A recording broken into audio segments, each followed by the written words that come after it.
Welcome to Kümneger Talks. I'm your host, Selam Abebe. Today's podcast is titled Holding Up the Other Half of the Sky, Habesha Fathers and Their Children. Let's take a listen.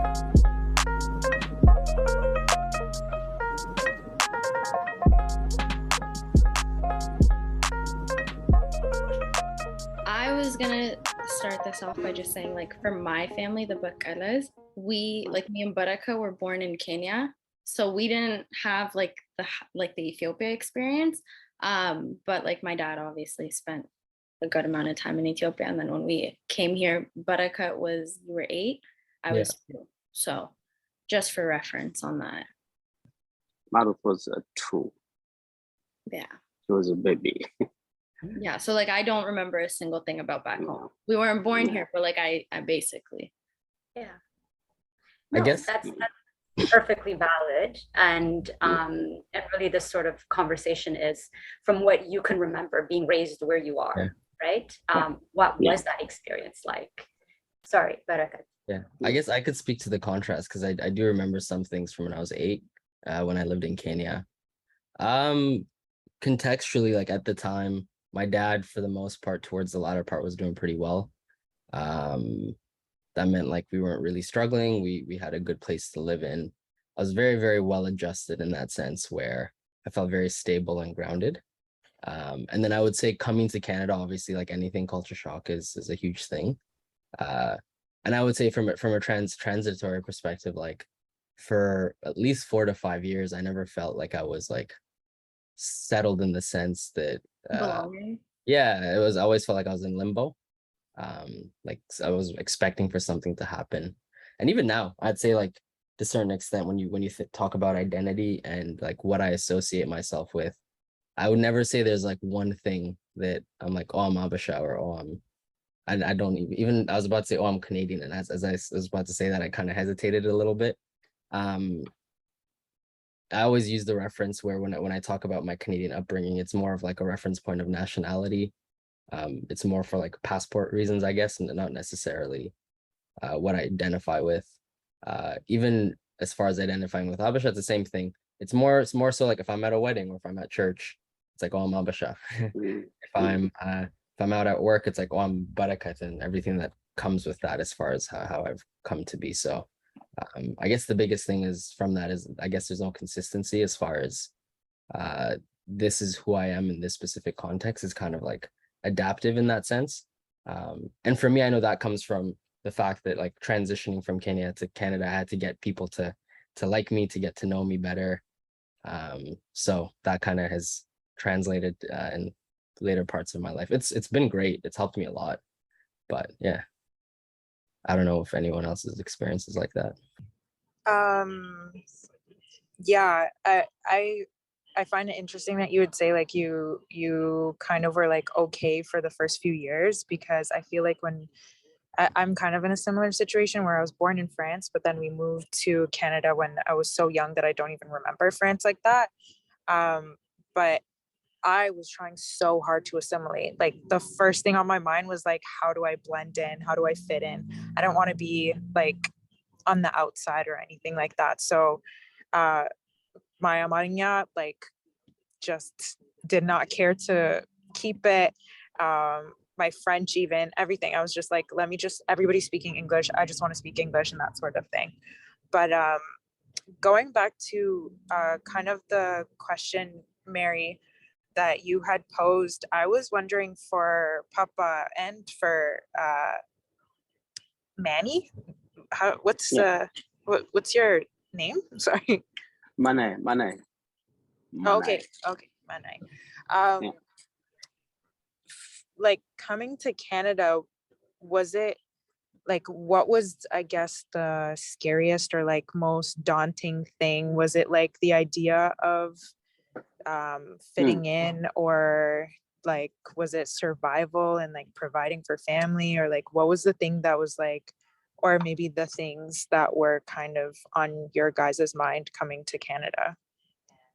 In fact, for me, it was exciting, really. For me, why? While we were in Kenya, do you remember, Barakat? Maybe you remember. We had a surprise visitors. Do you remember, Barakat? Yeah, do you remember? it was pretty much it was like an 8 armed police robbery. officers came and robbed us. So that kind of scenario, it was my mind. So during that time, my plan was just to leave the country. It doesn't matter whatever cost me to take my kids and to leave Kenya. That was my plan. So when I came to Canada, I was very glad. Really, I was very happy.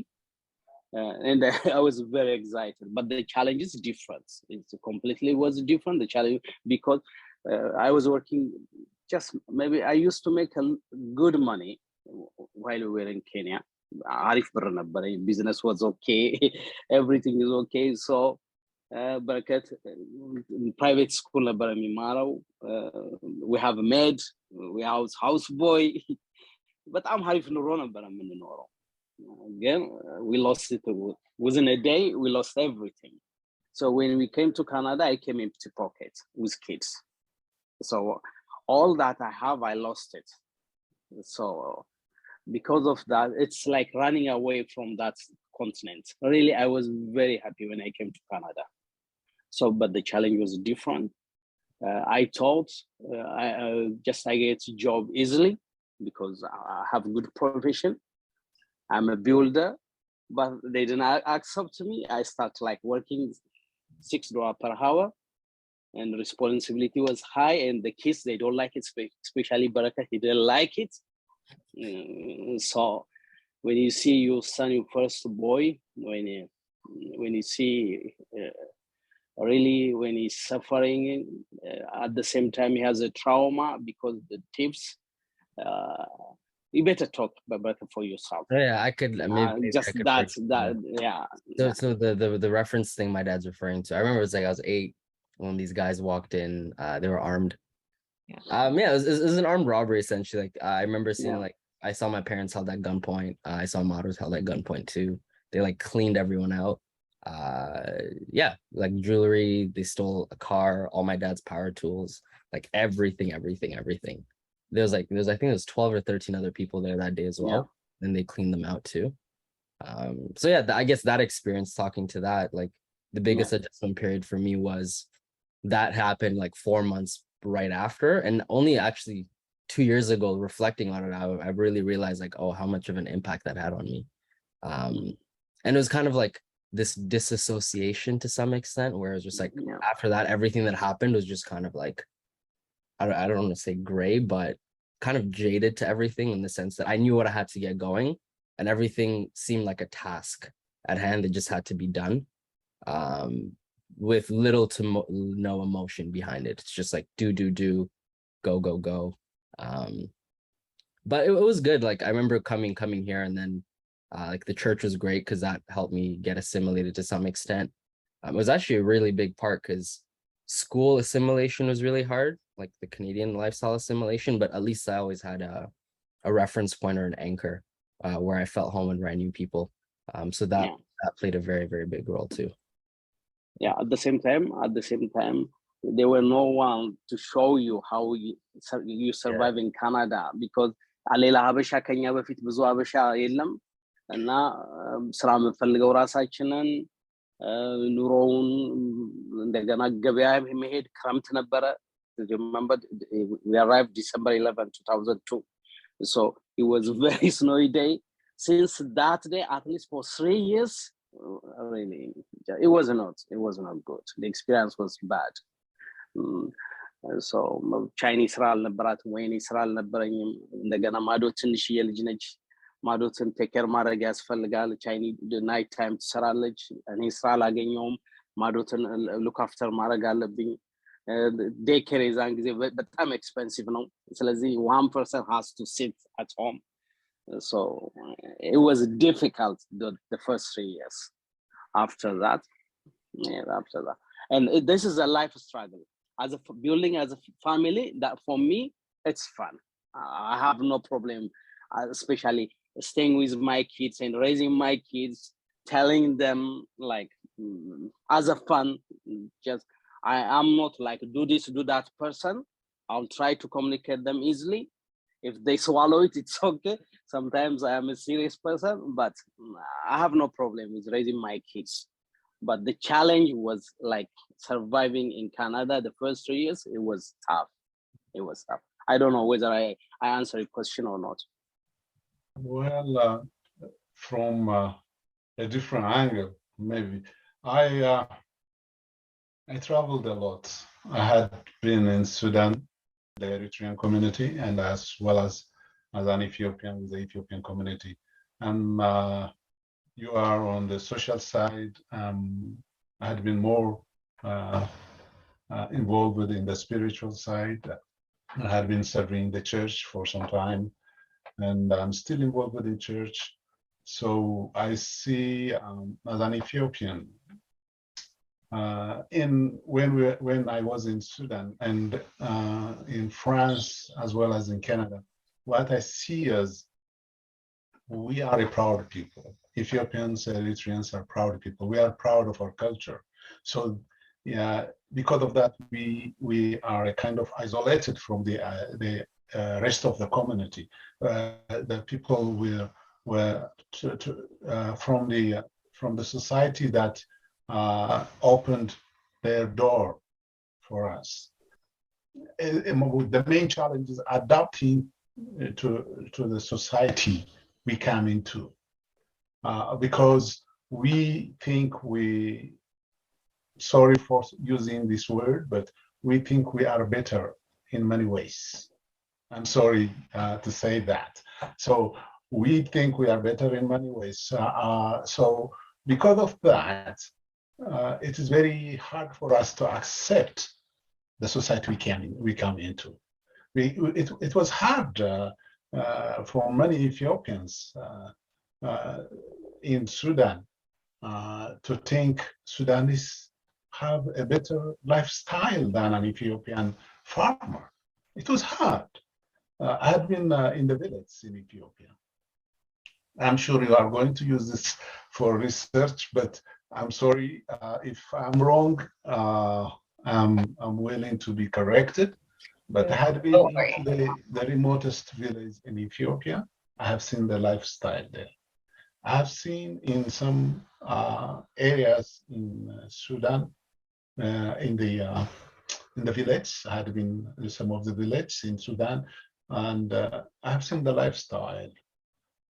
We forget we are poor. We forget our lifestyle is different, and economically we are poor. That's it. There's no other way to explain it. And when we come to the society, okay, let me go to the second part. The other part is the cultural part. Culturally, we are a society that is, I am not talking as a religious person at this point, okay? I'm not saying the Western culture is bad and my culture is good. I'm just saying what I feel, in a general sense. So in a general sense, not talking about spiritual side, my fear is my culture will be swallowed with a culture that has different values. The Canadian culture has different values, okay? When I see that value and it doesn't match up with my values, then I say, oh, this is a spoiled, or this is a crap culture. But it is with my standard, not their standard. So I fear that my culture will be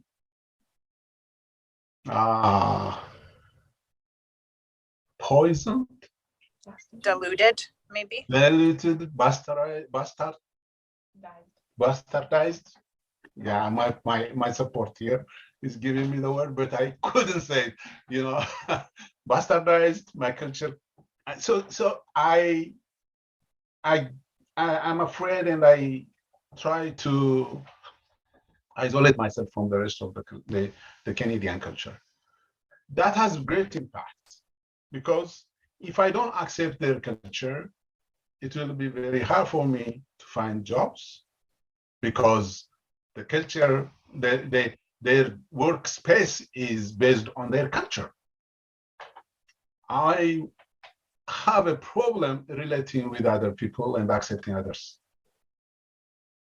So all these are intertwined, and that creates a big fear for me, Fabian. That was my fear. How could I relate to the culture that is not to my standard, to my measure? So that brought me, that makes me like live by myself within my own community, my culture, my belief system, and that's it. I better stop. I could continue talking like that, so I better stop. I should give it a chance. No, My assistant will add something here. I have an assistant, okay? Well, I have my own question. I don't know if you guys want to add on to anything as well before I ask.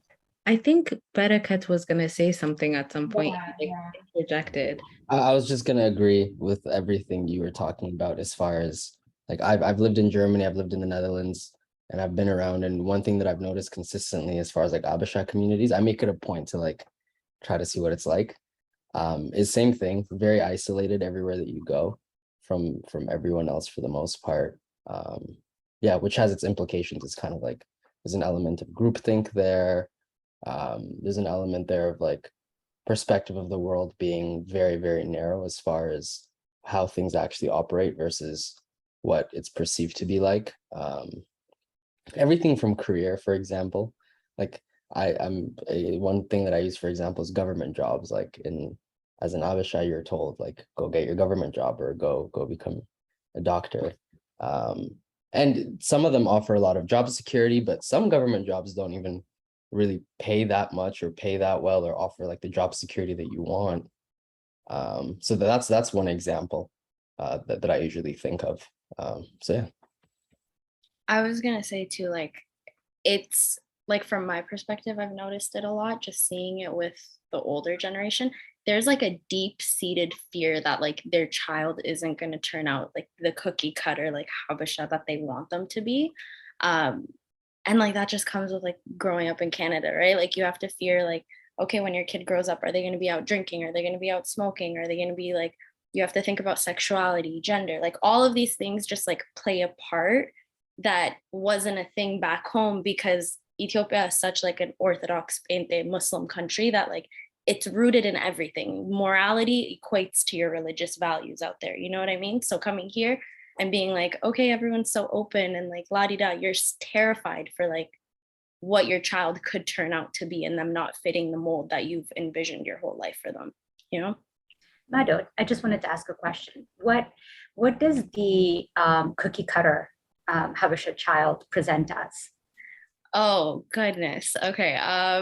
That's a good I think Madot, you shouldn't answer that question.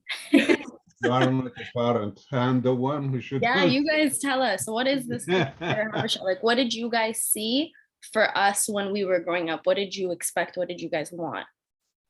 Well, the first thing is the moral issue. Mainly,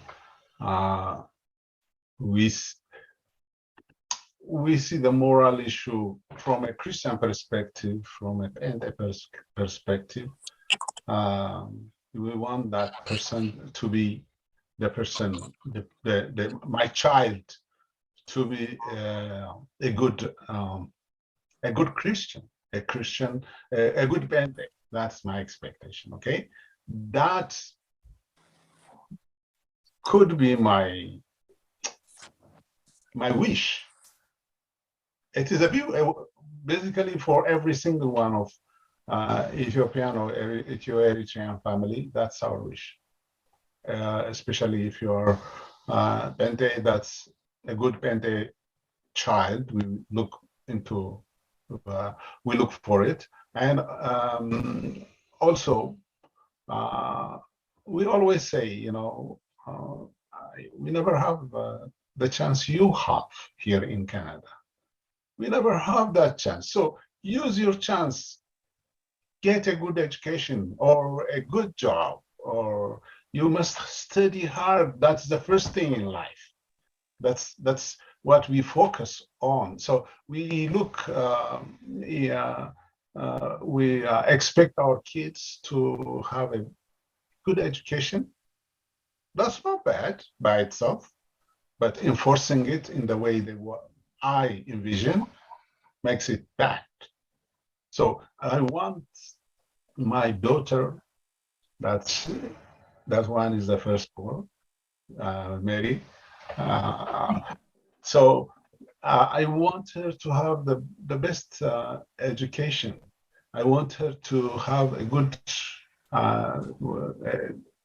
the best work she can have. Well, this by itself is good, but there is another part to it.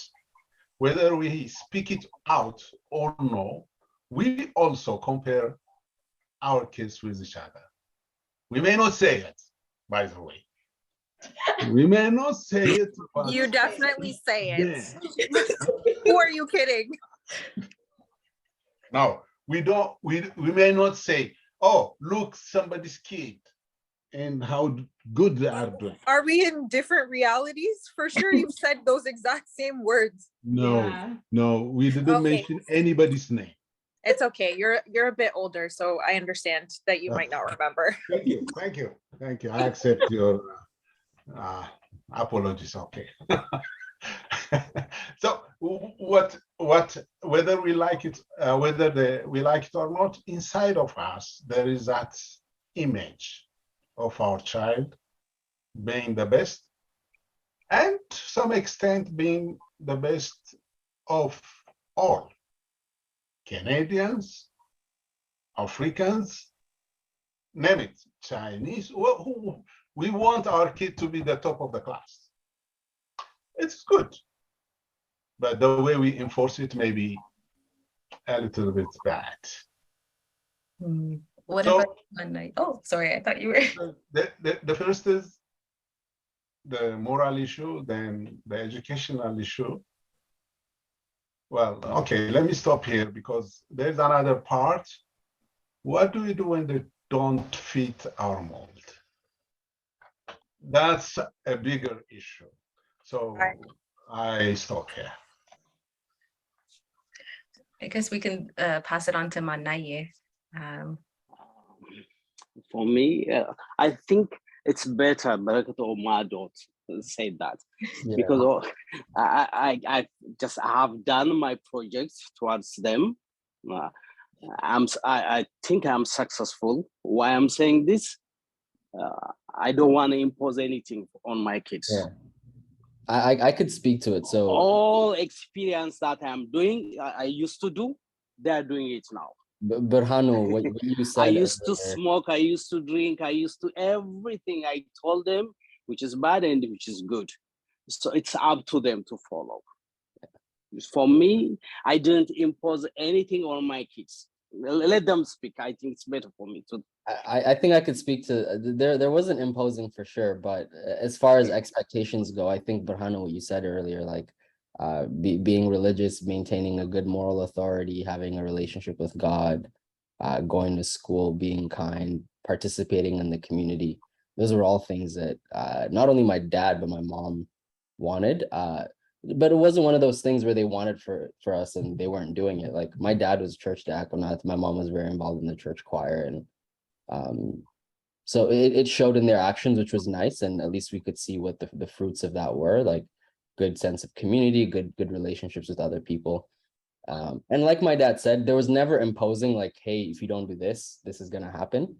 But there was very, very strong suggestions, right? So for example, for me, like I knew not going to university was not an option, right? But where the freedom came is they didn't impose what they wanted me to study. Like my mom, whether I took psychology or whether I took medicine or whatever, would have been more than happy to pay my tuition for me and help me out throughout all that. So that was the nice part, definitely. From a separation perspective, as far as what my parents want from me and what I want for myself now, I'd say that's probably the biggest challenge maybe I'm facing. I don't know if Fabian and Madot or anyone else can speak to it, is like reconciling those two things in your like early to late 20s is a big thing, where it's like, okay, what do my parents want from me? What do I want for myself? And then what lines up, what doesn't line up? And then if it doesn't line up, how are we going to get past that? So I think that's the subsequent challenge too, is as an adult or an Habesha adult, like coming out of your childhood and your upbringing, is getting past that. It's kind of like telling your parents at a certain point, okay, like I got it, like let me be now, you know. But like Burhanu said, expectations are definitely there. Like there is that image. Yeah. I've seen some Habesha parents that handle it really well. But when I say really well, this is just based off of like what I think is really well, which is like, yeah, letting your kid do what they want. In the end, it's your life. It's your kid's life. They didn't ask to be brought to this world. They're not like a big project for you to work on. They have their own independent life, right? Your job as a parent or as an Habesha parent, I had this conversation with my dad because we were talking about something similar. It's like, I find in the Habesha community, there's like this element of conditional love where you do something good, great, cookie cutter reward, you know? And even I remember the comparing thing is interesting, because I even have memories from like my childhood coming here where certain Habesha parents would be like, oh, like my kid got an A, like what did you get? And that wasn't even to another parent. That's like literally like their kid right beside them talking to like another kid. Instantly that, you know? So yeah, and I think as you kind of go through that, it's the separation is really the hardest part. For me, that happened in early undergrad, where I was like, okay, community has been great and it's provided me the stability that I need to like adjust to Canada. But at this point, what I want to do with my life as far as like opening up my world and opening my perspectives, like I can't really do much in the community. There's always that element of degrees of separation and like how open or closed your network is. And in Habesha networks, most people who know each other tend to know each other, and it's kind of like this circle. You rarely see it where it's like somebody knows an entire other set of people, and you kind of have like this open senses of it. And I think that's like the prerequisite for being able to like pass as an immigrant or a family coming to Canada, from that adjusting and like trying to figuring out things phase to actually, okay, now let me make a life for myself. And where I see the gap in that transitory period is kind of like, okay, the community is good, you've used the community, you're adjusted, you know people, but now how do you kind of open yourself up to everyone else, or like the Canadian experience, as I like to say it. Yeah, let me say something. But the community, especially here in Canada and in our community, the community life, እኛ ላይፍ ውስጥ የሚገባው የኛ ላይፍ ወይ ደግሞ ኮሚኒቲ ላይፍ ውስጥ የሚገባው once in a week ነው, like for few hours. አብረውን አይውሉም፣ አብረውን አያመሹ፣ ምን አይሉም። so the rule በየቤቱ ነው ያለው። ኮሚኒቲ ያን ያህል አፌክት አያደርገንም፣ ምክንያቱም ገና ያልተገነባ ኮሚኒቲ ነው። the community by itself is not stand by itself. yeah, so the community ገና አዲስ ፍሬሽ ኮሚኒቲ ነው። እኛንን እንጂ ኮሚኒቲስ ኮንትሪቢዩት የምናደርገው ኮሚኒቲው the ኮሚኒቲ ያለቀው ኮሚኒቲ ሆኖ በየልጆች ህይወት ውስጥ የሚሰራው ነገር አልነበረው። ስለዚህ ፓረንትስ ይመስለኛል አበሻ ፓረንትስ የመጀመሪያው በተለይ ሄሪንግ ኖቷ የመጀመሪያው ፓረንቶች we don't have a blueprint ልጆቻችን እንዴት እንደምናሳድግ።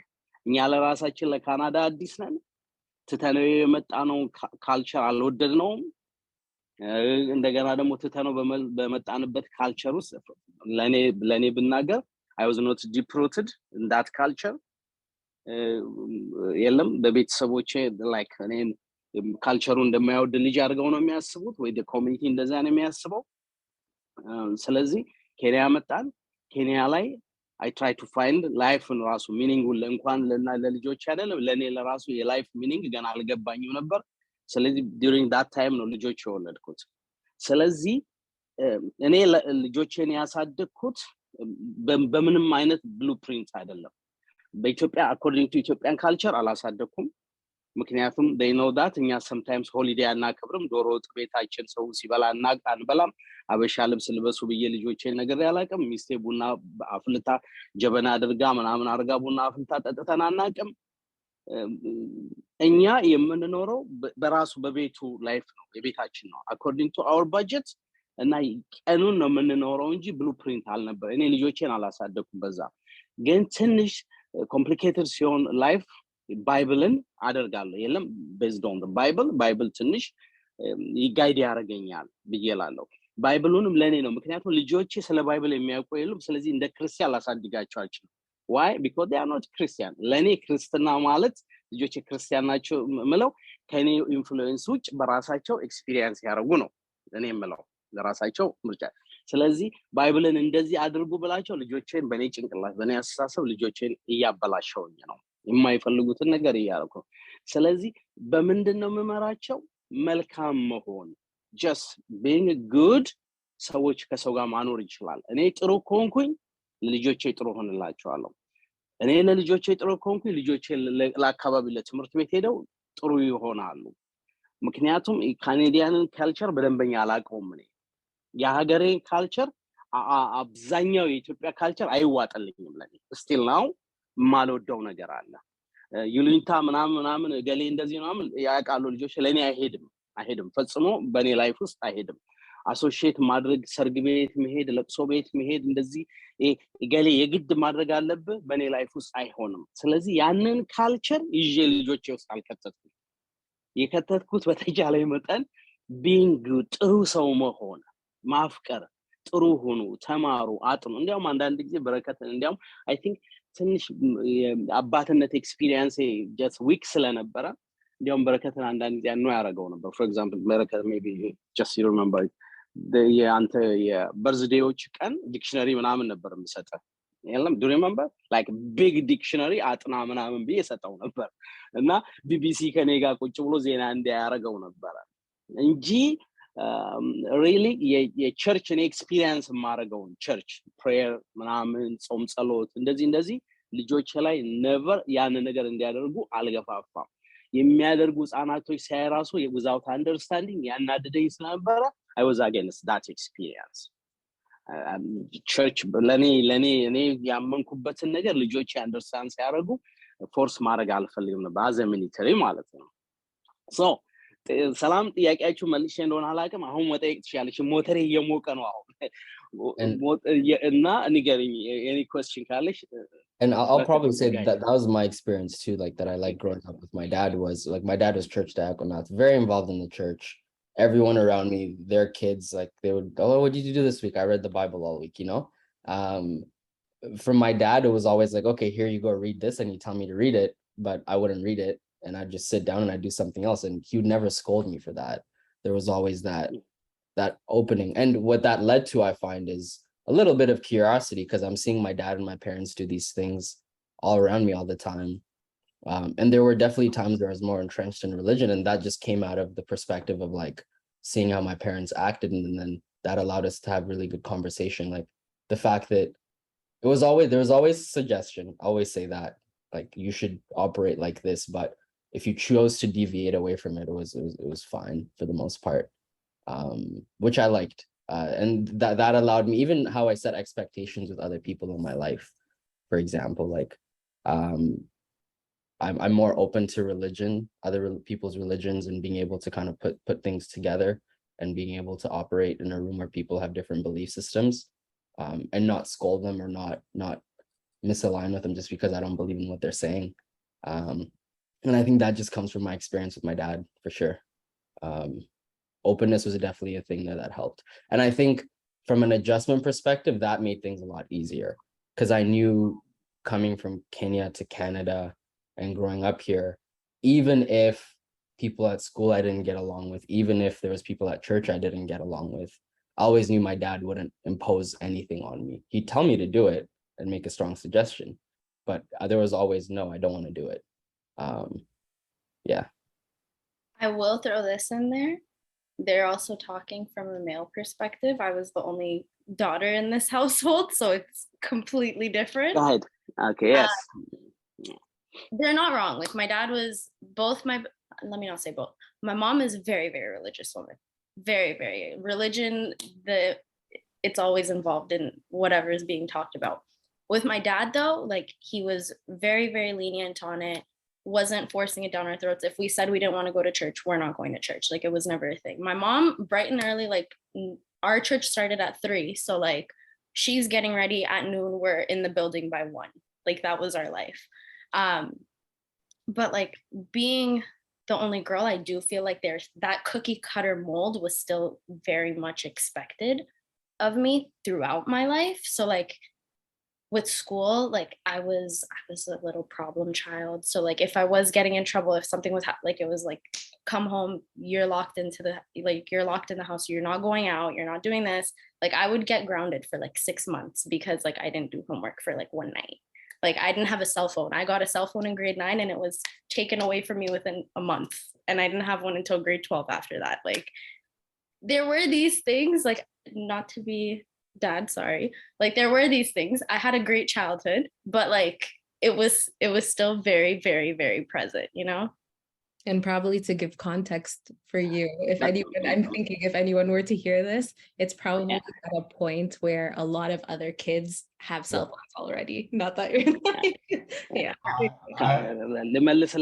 ለማዶት Oh yeah. ለመልስላት ኦኬ ማዶት ያው ታቋታላችሁ ማዶትን ታቋታላችሁ she's outspoken አፏን እንደዚህ አንዳንድ ቀን እንደዚህ ይዘዋለሁ እና she talks ምንም ችግር የለባትም ሐሳቧን ለመግለጽ እንደዛ ነው ያሳደኳት ሁሌ ነግራታለሁ ሴት ልጅ ነሽ መብትሽን ማስከበር አለብሽ ማንንም ሰው ይሄ የወንድ ዓለም ነው ከጃቸው ላይ የነጠቅሽ መውሰድ አለብሽ መብትሽን እንደዛ ነው ያሳደኳት ማለት በቃ እንደዚህ ሻርፕ እንድትሆን አድርገን ያሳደኳትና ደስ ነው የሚለኝ ግን አንዳንድ ጊዜ ቤት ውስጥ እናት አለች እኔ ያለው እኔ ውስጥ ያለው ለስላሳነት እናትዬ ውስጥ ደግሞ ያለው ጠንካራ ከሁለት አንዱ መዋጥ አለባት ወይ እኔ ጋር ያለው መውሰድ አለባት ወይ አዛኛው መውሰድ አለባት ስለዚህ ሁለቱንም አልፈልግም ስትል የግድ ነው በአለም ውስጥ በአንዱን ውስጥ መግባት አለባት እና አንደኛው እሱ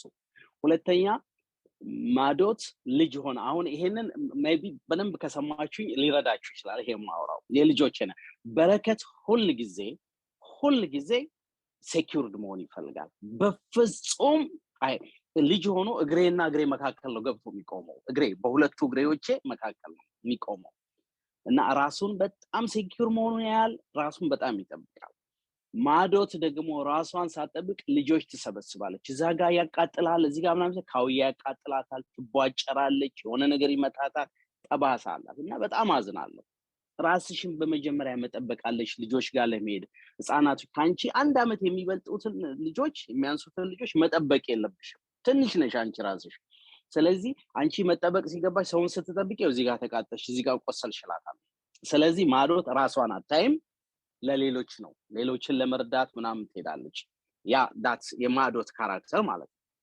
በረከት ራሱን ሳይጠብቅ ራሱን ፈርምሊ መቆሙን ሳያረጋግጥ የትም ቦታ አይንቀሳቀስም ሄልፕ ብትዩ ራሱ ከቆመ ነው በረከት ሰራውንዲንጉን በጣም ያ ማዶት ግን ራሷን አታይም ስለዚህ ብዙ ጊዜ ላላየችው ነገር ኤክስፖዝ ሆናለች ትጣላለች ትጋጫለች እና ያንን አደርጋለሁ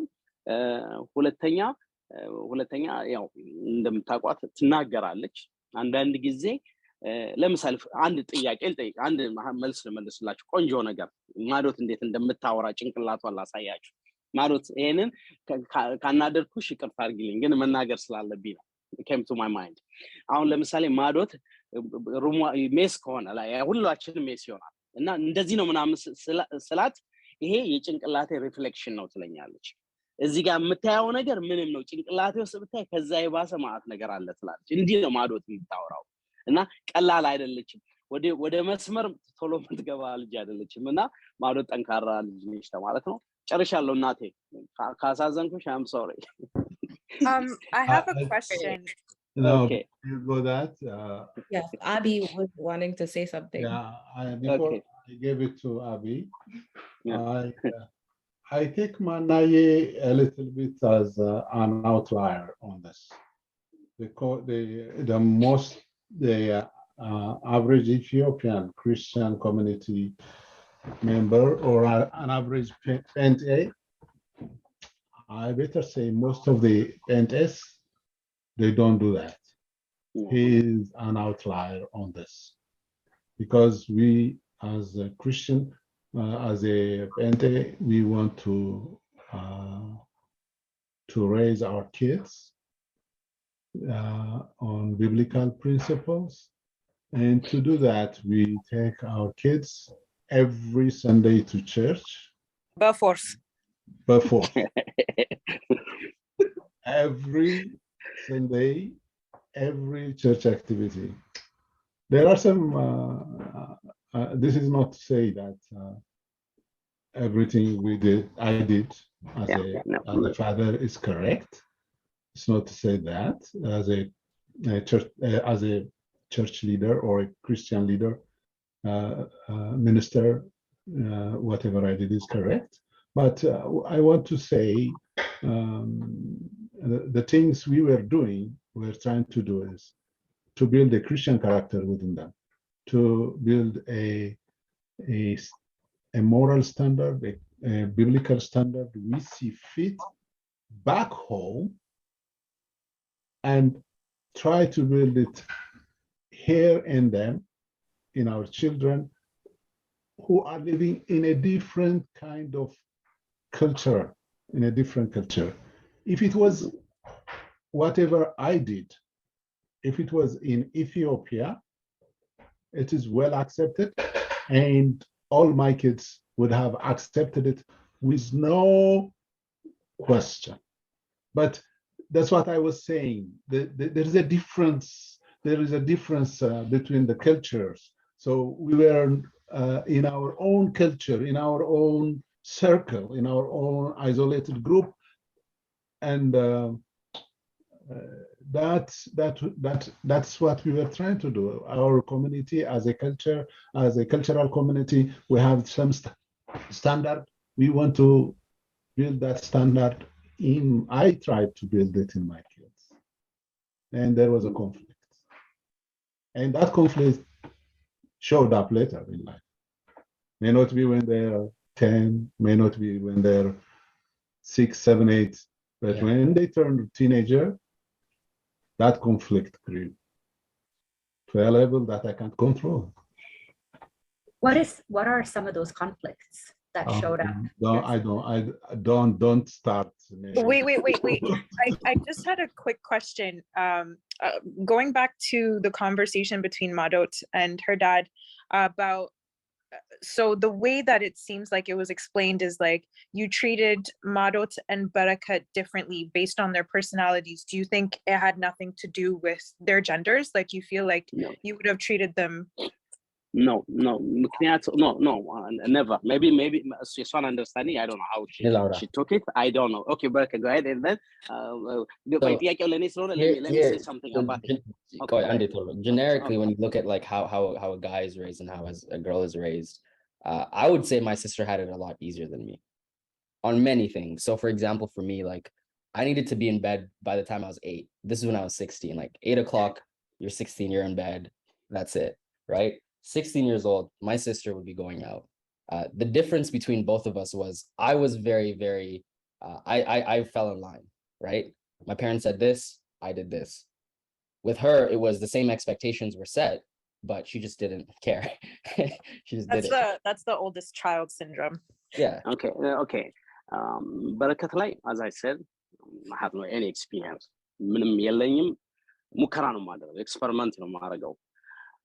በማዶትና በበረከት መካከል 6 years ዲፈረንስ አለ። ቀላል አይደለም። በጣም ትልቅ እድሜ ነው ልዩነታቸው በመካከላቸው እና አባትነት በደንብ እየገባኝ የመጣበት ጊዜ ነው። ማዶት በጣም ለኔ ክሎዝ ነች። ላይ ነው የምትተኛው። ላይ ነው የምትተኛው። እያወራኋት ታሪክ እየነገርኳት ነው የምትተኛው። ስፖይልድ ነች ላይ አይ ሚን ስፖይልድ የሆነች ልጅ ነች ሴት ልጅ ስለሆነች በጣም ነው የምወዳት እና ያ ግን ምንድነች ግን ካራክተሯ ግን ቀላል አይደለም ኃይለኛ ነው ስለዚህ ልጆቼን እኔ የማሳድገው ወንድ ልጅና ሴት ልጅ ስለሆነ አይደለም በካራክተራቸው ነው አሁን መሊን ትንሹ ልጄን የማሳድግበት ሁለቱ ፈጽሞ አያውቁትም እንዴት እንደዚህ ታሳድጋለህ ምናምን ሶፍት ስለሆነ ትንሹ ልጅ በትንሹ ስለሚሰበር በጣም ቀስ አድርጌ ነው ማሳድገው እሱ ልክ እንደየባህሪያቸው ነው ማሳድጋቸው ማዶት ቀላል አይደለችም መልስ ትመልሳለች ጥያቄ ትጠይቃለች የምትፈልገውን ነገር ማድረግ ትፈልጋለች ግን አንድ የሚጎርላት ነገር አለ ሁሉ ጊዜ ራሷን ለአደጋ ያጋለጠች ስለዚህ መቅደም አለብኝ በጣም መቅደም አለብኝ ላይገባት ይችላል እንዴት ፕሮቴክት እንደማደርጋት ለምሳሌ ትምህርት ቤት ከጀመረችበት ጀምሮ ሃይ ስኩል እስከጨረሰ ድረስ ሞስዳትም ማመጣትም ያልጊዜ ቻንስ አልሰጥኳትም ድሮፕ እናረጋት እኔ ካልቻልኩኝ እናቴ ድሮፕ ታረጋታለች ሌላ ሰው ግን ፒክ ያደርጋል ጓደኞቿን ጨምረን ነው ምን ከትምህርት ቤት ጀምሮ ማለት በረከትን ምንም ችግር የለብኝ የፒሳ ገንዘብ ሰጣለሁ ምሳ ካልሰጣውት ሄዶ ምሳውን እዛ ፒዛ የሚገዛበት ቦታ ይገዛል ወይ እዛ ጋር አስቀምጥለታለሁ ከዛ ሄዶ ያነሳል ምንም ችግር የለብኝ ማዶት ግን ራሴ ማድረግ አለብኝ ራሴ I will say this, expectations were different though. So no, Daddy, let me go in now. Okay. So okay. with Barakat, he's a guy. So their expectation isn't he has to cook. It's not he has to clean. It's not he has to do this. He did it for himself and for me when we were home alone, of course, because of how big of an age gap there was. So he still had to take care. But by the time I was old enough, my mom wasn't pulling him into the kitchen saying, watch me make what? She wasn't saying, let me teach you how to take apart a chicken and wash. You know what I mean? Guests are coming over. She's not asking him to come into the kitchen and prep stuff with her. Not here. You know why that's a culture. You see, that's a culture. No, this is the culture. Gendered. This is gendered. No. Because culturally, okay. Let me say this. But it's culture. The culture, you see, how do you feel? Culture ራፕ የምታደርጊበት በምንድን ነው ቤዝድ ኦን ጀንደር ነው የምታደርጊው የወንድ ልጅ ኢትዮጵያ ውስጥ የወንድ ልጅ ካልቸር አለ እኔ ነገርኩሽ እኔ ያንን ነገር ማልደግፍ ነኝ ካልቸር የሚባለው ነገር ሰው በራሱ መኖር ነው ፊልም ቢያደርግ የሚያድግ የሚል አስተሳሰብ ስላለኝ ካልቸር እኔን አልወሰደኝም ስለዚህ ልጆቼ ላይ በረከት ላይ እንደዚህ ነው ካልቸሩ ብዬ ያልኩት ነገር የለም እናትሽ ግን because she like her culture ትፈልጋለች ሴት ነች ስለዚህ የሴትን ነገር እሷ ራፕ ያደረገችበት የሴትን ነገር በካልቸር ነው ያደረገችው አንተ እኮ እኔ ነኝ ቡና ላንተ መሰራው የነበረው ኦኬ ኖ እሱማ ካልቸር እኮ አይደለም እናት እሱ እኮ ካልቸር እሱ ኦርደር ነው ኖ እናትዬ ያማ ምን መሰለኝ ያልገባሽ እሺ ጌት ሚ ኮፊ እሱ ምን እንደሆነ ታውቂያለሽ አባት የሚያገኘው ቤኔፊት that's order it doesn't matter አበሻ ቤት አይደለም ጥቁር አባት ቢኖርሽ ጃፓናዊ አባት ቢኖርሽ እንግሊዛዊ አባት ቢኖርሽ በሌላ መንገድ እነሱ ያዙሻል እንጂ ከዚህማ ማንንም አያልቅም የኔም አባት አርቧል አያቴም አርቧል አንቺም she will do that no for me no to get a coffee ለኔ እናቴ ኮፊ ስሪልኝ የምለው አንደኛ for me it's easy መጽሐፍ ያነበብኩ ይሆናል ወይ የሆነ ነገር ይሆናል ታመጣልኛል ከዛ በተረፈ ግን ዲሲፕሊን አደርግሻለሁ ኮንሲኩዌንስ አለው ባታመጪ የሚል የሆነ ከኋላው የማዝበት ነገር አልነበረ እንደዛ አረግሽ ነበር yes there are very very distinct upbringing lines between raising a guy and then raising a girl at least from what I have seen in our community and not just my family like I don't know if you guys can relate your three girls but like for us it's I grew up I had two brothers. I'm the only one. My mom's working 29/8. So I'm in the house with guys all the time. The things I would do are very different than the things Baraka would be asked to do. Okay. For sure. Like okay. I think that we wouldn't be able to contrast it to anything for sure. Like we wouldn't be able to see the difference in that sense.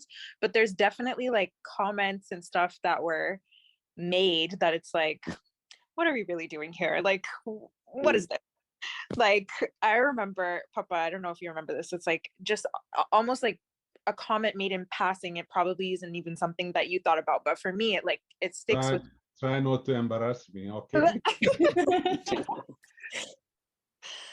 but it was just like I can't remember the context of the conversation just kidding it's not that but like you know what there's worse things but like there's just the idea that like I remember once you said something about how like So our mom passed away like 9 years ago or so. And so my dad was by himself for a while and raising 3 girls by himself. Abby was 10. So like really raising Abby, like, and it was difficult for him. But I remember one time he said something like, you know, as a man, I shouldn't even have entered the kitchen. And I was like, what are you saying to me right now? Like, it's just so crazy. So like I can see, like, we did see it, like, we don't, it's so, sometimes it can be so subtle, sometimes it can be so overt. And I think in the case for you, Mado, it's much more overt because you do see like that contrast, like plain as day. But I guess there's also the added dynamic of you being younger. So like I can, because I'm the oldest and I'm a girl, so I can see from Barakat's perspective when he's saying like, to him it seemed like your parents might have been more lax on you, because when I see like the things that, there's also a huge age gap between my sisters and I. So the next sibling is 7 years younger, and then Abby is 10 years younger than me. So when I see the stuff that like they say or do, and I'm like, in what world? Like, is this a parallel universe? Like, how is this happening right now in front of my eyes? Like, how are they getting away with this? Like, this sort of thing too. So I can see like, it's like probably birth order and gender and like all these things are like different dynamics that play into the way that the culture is kind of implemented in the family structure. I guess in my case, the way I can think about it is, it was more, when you think of gender roles, it was more additive, in the sense that you had the existing roles that existed, and my dad raised me as an Habesha guy to some extent. But at the same time, like with my sister, for example, he taught her how to paint. She knows how to use power tools. Like there's stuff like that. So when I mean additive, it's that there's this expectation, as far as loose expectation as far as how you're supposed to be, but at the same time, you're not boxed into that, right? Like my mom also taught me how to cook. My dad also taught my sister how to like use a drill and like use a hammer, and how to paint and fix things. Yeah, I think that's probably the most accurate way to paint it as far as how our upbringing was. I was wondering what the difference was. Like, I think you can answer this, and it's probably everyone else here, about like, when you're talking about how you're scared of like your culture being like Diluted. yeah, from Canadian culture, I feel like that's like definitely something that's worth worrying about, and especially as like someone in the West who's moving to the West because of like African American culture. And I feel like with at least for me and for the Ethiopians and Habeshas that I've seen around me, I think there's like a very big need or like desire to assimilate not just to Canadian culture, but African American culture. And I was wondering how the way that people or Habeshas that are like outside of the West have kind of like experienced racialization and just their own culture and the difference between like different places. Because I know for me, I think that I felt a lot of pressure to assimilate to African American culture and, you know, everything surrounding that, because I am Black and because African American culture is Black culture. So I was wondering about that.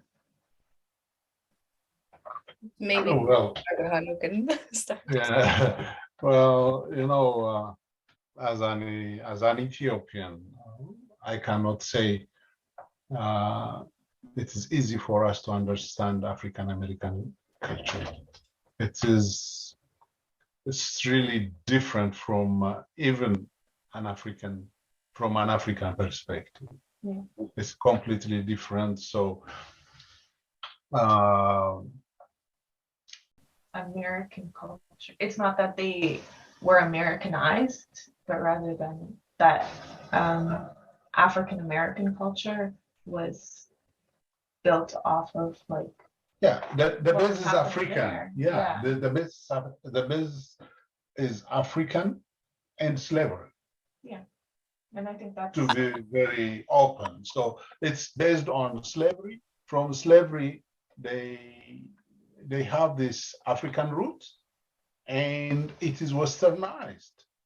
It has, but it's its own also like kind of it's its own for sure. Like it is separate. It is separate. It has developed its own kind of brand. Yeah.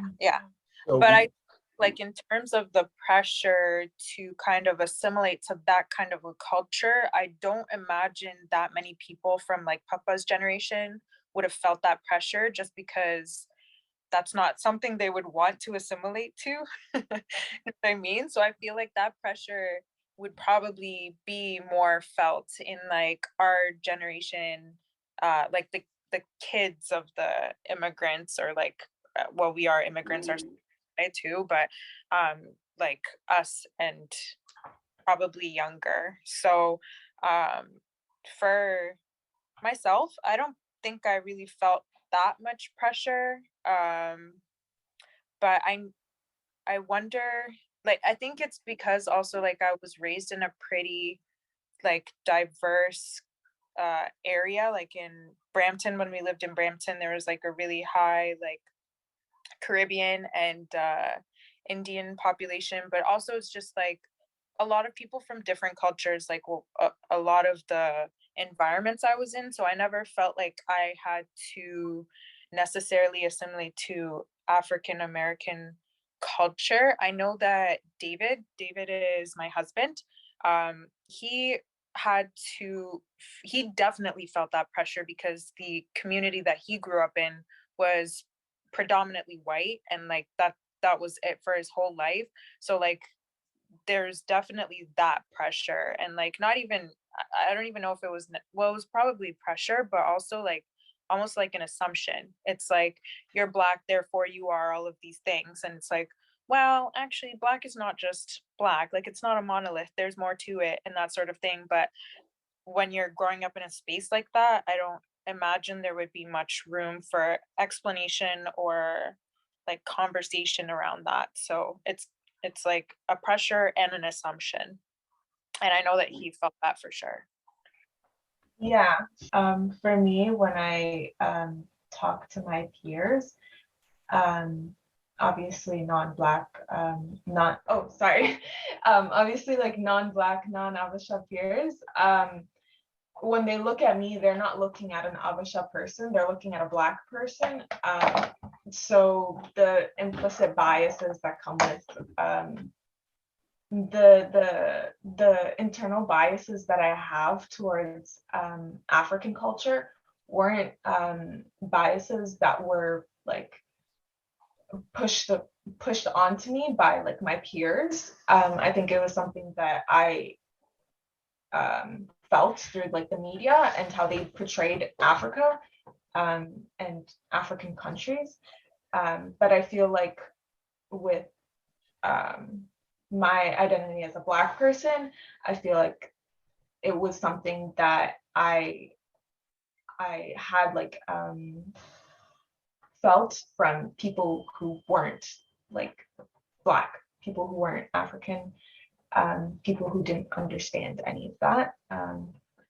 So when I asked that question, I was more so interested in how it affects like not you, but how it affects like someone like me who's living in a different place. And I don't know if anyone would be able to touch light on that. So from my perspective, I grew up like before high school, I went to like a very multicultural, very diverse school. So I was always around Arabs, I was always around Black people, very minimal white people. I got to high school, I'm going to an art school now. There's no Black people, like there's maybe max 30 Black people in the whole school. I'm in a school with the population 1,300 plus, and it's all white people. And at that, like maybe some Asians, a sprinkle of brown, like that's it, you know? With that, I found I'm like the token Black girl everywhere I go. Even now in like the work field, everywhere, like I'm gonna be the token Black person. So I might as well know as much as I can about all cultures, is like how I've kind of taken it at this point. So I don't know if I felt any like isolation or like felt like I had to assimilate to like the African American culture, like try to be Black, but like I definitely was like, okay, I'm a Habesha person for sure. I'm Ethiopian, but at the end of the day, nobody walking down the street is gonna pinpoint and be like, she's not Black, she's a Habesha, like isolate me based off of where I'm from. So I know for a fact I'm Black, I look Black, people are gonna think I'm Black. So I might as well like represent being Black to the best of my ability and kind of try to mold out of the stereotype and like be my own person, and then try to educate people based off of that. I don't know if that made sense or if like that answers your question, but that's kind of how I've approached it. Oh yeah, I think it gives a lot of perspective.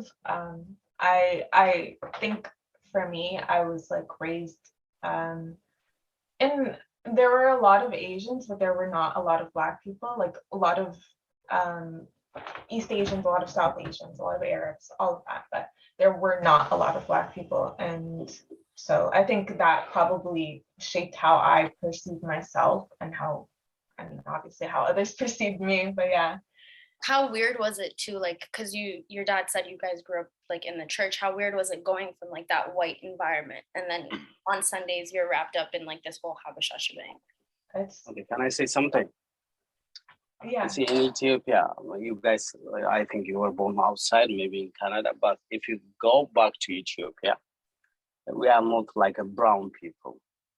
We are mixed, like dark brown, dark black, kind of chocolate color, light brown, and also we have Arab color Ethiopians. So, like being, I'm not Black, it's denying. But Black in what sense? This is the point. In what sense? ነጮቹ Black ሲሉ ምን ማለታቸው ነው? ነጮቹ እነዚህ Black አፍሪካኖች ሲሉ ምን ማለታቸው ነው? That's the point. እኛ ኢትዮጵያኖች ላይ ኢምፖዝ አያደርግም የምንለው ለምንድን ነው? እኔ ልጆቼን የምላቸው ለምንድን ነው? being Black ማለት slave ማለት ነው። ከለር አይደለም የሚያወሩት እነሱ። ከዛ በኋላ ከጀርባው ያለውን ብዙ የሰውየው መብቱን የሌለው ኢግኖራንት የሆነ አንኤጁኬትድ የሆነ የሚለውን ነገር ነው የመጀመሪያው አንሴስተሮቻቸው Black ሲሉ የሚናገሩት። የተገዛ የተሸጠ የለም በሰው ኦውን የሚደረግ ያንን ነው። እነዚህ ያሆኖቹ ነጮች Black የሚለውን ከአባቶቻቸው ይዘው የመጡት። እኔ የማልቀበለው ሴንሱ ምንድነው? ጥቁር ናችሁ ሲሉን የተሸጣችሁ ናችሁ፣ ነፃነት አልነበራችሁም፣ የተገዛችሁ ናችሁ የሚለው ሀበሻው ላይ አይሰራም። ምክንያቱም በዛ የኛ አባቶች አንሴስተሮቻችን በዛ ውስጥ አላለፉም። ነጮች አልገዟቸውም፣ አልተሸጡም። ግን at the same time ግን ብርሃኑ ሊረዳኝ ይችላል። ኢትዮጵያ ውስጥ ራሱ የስሌቭ ኦነርሺፕ ነበረ። የኔ አያቶቼ እዛ ውስጥ ከለሩ ጠቆር ያለውን ሰውዬ ይሸጣሉ። ነጣም ቢሆን ብቻ ስሌቭ ኦነሮች ነበሩ። እዛው ኢትዮጵያ ውስጥ በኢትዮጵያ ኮንቴክስት የባሪያ ንግድ የሚባል ባሪያ just my slavery ነበረ። ግን ነጮቹ አፍሪካውያኖችን በሙሉ Black ናቸው ሲሉ ከለር ብቻ ያወሩ አይደለም። ምክንያቱም አፍሪካ የብላክ ሀገር አይደለም። ኖርዝ አፍሪካ በሙሉ ከቶፕ ላይ የሚታየው በሙሉ አረብ ነው። ኖርዝ አፍሪካ አረብ ነው። ኢስት አፍሪካ ላይ ያለው ደግሞ አብዛኛው ህዝብ ደግሞ የአረብ ዲሰንደንቶች የሆኑና የአበሻ የኤርትራ አበሻ እና የሶማሊያ ከለር ያለው ናቸው። ወደ ማዳጋስካር ጋር እንደገና ደግሞ ቢኬድ እንደገና ደግሞ እነሱ ደግሞ ነጮች ናቸው በብዛት ያሉት። ስለዚህ አፍሪካ የትኛውን ነው የሚያወሩት? የትኛውና ዌስት አፍሪካ ነው የሚያወሩት? ኖርዝ አፍሪካ ነው? ሳውዝ አፍሪካ? አፍሪካ is a big continent። ስለዚህ ኖርዝ ፓርቱ ከ6 በላይ የሆኑ ሀገሮች ትላልቅ ሀገሮች ኢጂፕት፣ ሊቢያ፣ ቱኒዚያ፣ አልጀርስ፣ ሞሮኮ፣ ቱኒዚያ እነዚህ አረቦች ናቸው። እነዚህ አረቦች ሆኖ ደግሞ በስሌቭ ትሬድ ጊዜ ይሸጡ ነበር። አረቦች ሁሉ ስሌቭ ትሬድ ኤዥያኖች፣ ቻይናዎች፣ ሞንጎሎች ይሸጧቸው ነበር። ስለዚህ እኛን ግን Black ሲሉን ምን ማለታቸው ነው? ነጮቹ Black ሲሉ ምንድነው? ጥቁሩ በሙሉ እንዳለ ኮንቲኔንቱን በሙሉ ያልተማረ ጭንቅላት የሌለው ለስሌቨሪ ራሱን የማያውቅ በዛ ማዕረግ ነው እነዚህ ከሴራሊዮን ከናይጄሪያ አካባቢ ከዌስት አፍሪካ የመጡ የተሸጡ ባሪያዎችን ያንን ጥቁር እያሉ ይል ነበር ስለዚህ ጥቁር ሲሉን መቀበል የሌለብን ከዛ ውስጥ ባሪያዎች ናችሁ የሚለው የተጠቀለለ ራፕ የተደረገ ነገር አለ በብላክ የሚለው ስም ስር እንጂ ኢትዮጵያኖች እኛ አንዳንድ ሰው ኢትዮጵያዊ ጥቁር አይደለም ይላሉ የሚለው ኢትዮጵያን የማያውቅ ኢትዮጵያዊ ነው ለምን ኢትዮጵያ የሚባለው ክፍለ ሀገሩ በሙሉ እንዳልኩት በጣም ዳርክ ብራውን የሆኑ ኢትዮጵያኖች አሉ ምንም በቃ ዳርክ ብላክ የሆኑ አይሚን ኢትዮጵያንስ አሉ ምንም ነገር ማቆራቆታቸው ነከተ ራቆታቸው የሚሄዱ አሉ ስለዚህ እነሱም ኢትዮጵያኖች ናቸው ስለዚህ ኢትዮጵያዊ ጥቁር ነኝ ማለት አይችልም ከለሩ ጥቁር ብዙ አይነት ከለር አለ ግን I think አንተ የምታወራው ምንድነው there's a difference between how you're perceived by everybody else in your world right like yes. no matter what you think if you think you're not black like based on what you said and the definition that you've given yes but by the same extent that doesn't matter because you lived your lived reality with everybody around you perceiving that you are black right ማንም ሰው መጥተህ መጀመሪያ ጥቁርና ማንም ሰው ጊዜ Thank you for listening. I hope you enjoyed part 1 of this episode titled Holding Up the Other Half of the Sky, Habesha Fathers and Their Children. The Kümneger Talks podcast has been brought to you by Selam, Abebe, Mary Goitom, and Nassisse Solomon. Our theme music has been provided by the talented Lealem Abebe. Our sound design is the amazing Zeweldi, and all the artwork has been created by the lovely Dagmawit Worku.